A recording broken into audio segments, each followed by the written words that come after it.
Welcome to Off Grid Victory. So here I am in my pond. This is kind of a rainy day here in the Ozarks. It's overcast. Not a super nice looking day, but hey, we're out here to do a specific task. And it's not to show off all these weeds that I, have to maintain out. I need to clear all this stuff to get my pond a little nicer looking.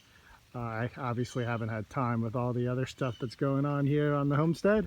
But what I wanted to show you today was this little gem that I planted last year. And so here we go, here's the pond. And what are we coming up to? Well, it's this little beauty right here. Look at that. Isn't that lovely? I'm gonna zoom up here for you. So this guy is a lotus plant. And in the US here, North America, you can plant the American lotus or propagate it. It usually comes out with a yellow flower, but this particular one is the Asian variety. And so this came from, I think, the Philippines. Yeah, good thing I don't live in California, or the SWAT team would be out raiding me. So anyway, we live here in the Ozarks where the police and whatnot are a little bit friendlier, especially the county guys, not necessarily the local guys. But anyway, it is nice over here, and so I don't think I'm going to be raided for a foreign invading plant. Yeah, but anyway, the reason I planted this particular lotus is not just for cosmetics. Obviously it's beautiful, you see the flowers there, it really accents the pond nicely. Obviously it gives a really nice habitat to frogs and the natural surroundings here, and the fish, of course.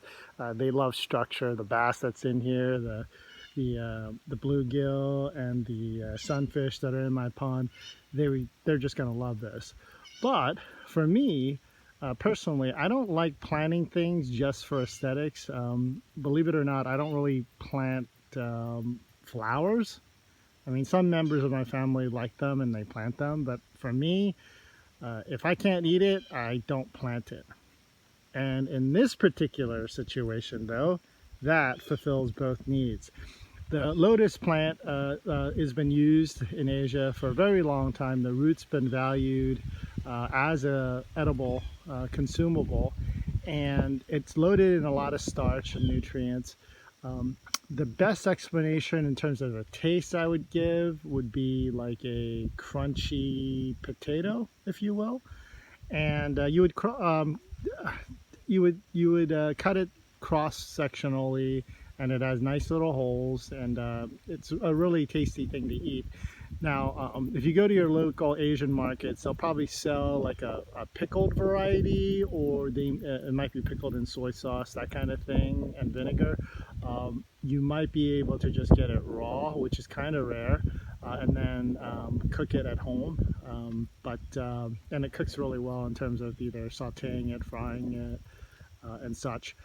But yeah, it really does a nice thing for me here in the pond, because like I said, it really helps our fish. And of course, if I need to, and even though I don't need to, I'm going to end up eating this thing because I like it. I like lotus.